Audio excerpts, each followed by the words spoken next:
Lahore central jail में 23 मार्च 1931 की शुरुआत किसी और दिन की तरह ही हुई थी।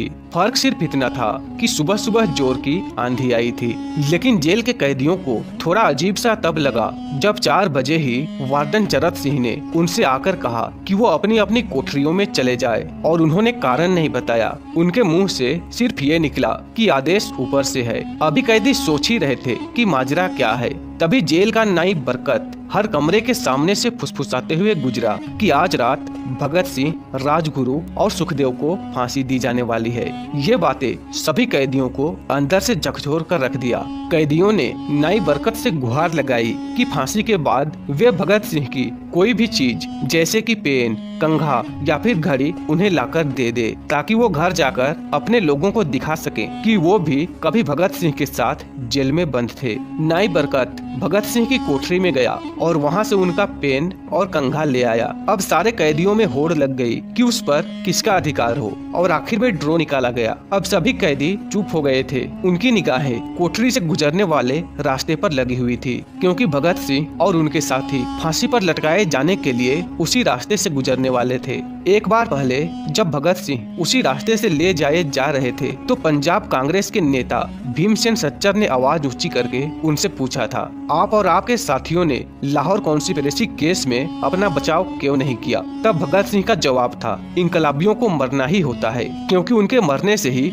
उनका अभियान मजबूत होता है, अदालत में अपील करने से नहीं। वार्डन चरत सिंह भगत सिंह के खैर ख्वाह थे और अपनी तरफ से जो कुछ भी बन पड़ता था उनके लिए करते थे। उनकी वजह से ही लाहौर की द्वारका दास लाइब्रेरी से भगत सिंह के लिए किताबें निकलकर जेल के अंदर आ पाती थी। दोस्तों, भगत सिंह जेल की कठिन जिंदगी के आदी हो चले थे। उनकी कोठरी नंबर 14 का फर्श पक्का नहीं था, उस पर घास उगी हुई थी। कोठरी में बस इतनी ही जगह थी कि उनका 5 फुट 10 इंच का शरीर बमुश्किल उसमें लेट पाए। भगत सिंह को फांसी दिए जाने से 2 घंटे पहले उनके वकील प्राणनाथ मेहता उनसे मिलने पहुँचे। मेहता ने बाद में लिखा कि भगत सिंह अपनी छोटी सी कोठरी में पिंजरे में बंद शेर की तरह चक्कर लगा रहे थे। उन्होंने जैसे ही प्राणनाथ मेहता को देखा, वे मुस्कुराकर उनका स्वागत किए। उन्होंने मेहता से पूछा कि आप मेरी किताब रिवॉल्यूशनरी लेनिन लाए हैं या नहीं। तब मेहता ने उन्हें किताब दे दी, तो वे उसी क्षण उसे पढ़ने लगे, मानो उनके पास अब ज्यादा समय न बचा हो। मेहता ने उनसे पूछा कि क्या आप इस देश को कोई संदेश देना चाहेंगे? तब भगत सिंह ने किताब से अपना मुंह हटाए बगैर कहा, सिर्फ 2 संदेश, साम्राज्यवाद मुर्दाबाद और इंकलाब जिंदाबाद। इसके बाद भगत सिंह ने मेहता से कहा कि वो पंडित नेहरू और सुभाष बोस को मेरा धन्यवाद पहुंचा दे, जिन्होंने मेरे केस में गहरी रुचि ली थी। अब भगत सिंह से मिलने के बाद प्राणनाथ मेहता राजगुरु से मिलने उनकी कोठरी पहुंचे। तब राजगुरु के अंतिम शब्द थे, हम लोग जल्द मिलेंगे। सुखदेव ने मेहता को याद दिलाया कि वो उनकी मौत के बाद जेलर से वो कैरम बोर्ड ले ले जो उन्होंने उन्हें कुछ महीने पहले दिया था। मेहता के जाने के थोड़ी देर बाद जेल अधिकारियों ने तीनों क्रांतिकारियों को बता दिया कि उनको तय वक्त से 12 घंटे पहले ही फांसी दी जा रही है। दरअसल अगले दिन सुबह 6 बजे की बजाय उन्हें उसी शाम 7 बजे फांसी पर चढ़ा दिया जाएगा। भगत सिंह मेहता द्वारा दी गई किताब के कुछ पन्ने ही पढ़ पाए थे, तभी उनके मुंह से निकला, क्या आप मुझे इस किताब का एक अध्याय भी खत्म नहीं करने देंगे? थोड़ी देर बाद तीनों क्रांतिकारियों को फांसी की तैयारी के लिए उनकी कोठरियों से बाहर निकाला गया।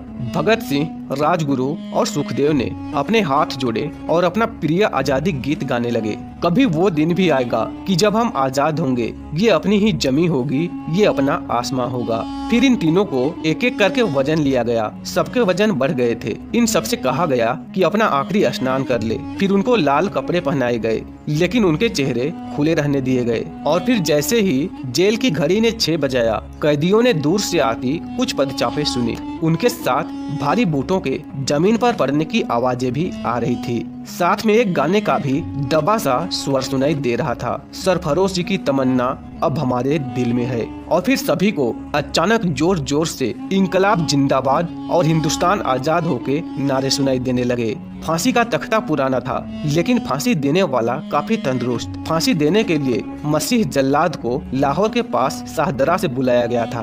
भगत सिंह, सुखदेव और राजगुरु, इन तीनों में भगत सिंह बीच में खड़े थे। भगत सिंह अपनी मां को दिया गया वो वचन पूरा करना चाहते थे कि वो फांसी के तख्ते से इंकलाब जिंदाबाद का नारा लगाएंगे, लाहौर जिला कांग्रेस के सचिव पिंडी दास सोंधी का घर लाहौर सेंट्रल जेल से बिल्कुल लगा हुआ था। तब भगत सिंह ने इतनी जोर से इंकलाब जिंदाबाद का नारा लगाया कि उनकी आवाज सोंधी के घर तक सुनाई दी। उनकी आवाज सुनते ही जेल के दूसरे कैदी भी नारे लगाने लगे और फिर तीनों युवा क्रांतिकारियों के गले में फांसी की रस्सी डाल दी गई। उनके हाथ और पैर बांध दिए गए। तभी जल्लाद ने पूछा कि सबसे पहले कौन जाएगा। इस पर सुखदेव ने सबसे पहले फांसी पर लटकने की हामी भरी और फिर जल्लाद ने एक एक कर रस्सी खींची और उनके पैरों के नीचे लगे तख्तों को पैर मारकर हटा दिया और काफी देर तक उनके शव तख्तों से लटकते रहे। अंत में उन्हें नीचे उतारा गया और वहां पर मौजूद डॉक्टरों और लेफ्टिनेंट कर्नल जे नेल्सन तथा लेफ्टिनेंट कर्नल NS सोधी ने उन्हें मृत घोषित कर दिया। और दोस्तों, कुछ इस तरह से अपने अंतिम समय तक इंकलाब जिंदाबाद के नारे लगाने वाले ये तीनों वीर देश के लिए शहीद हो गए।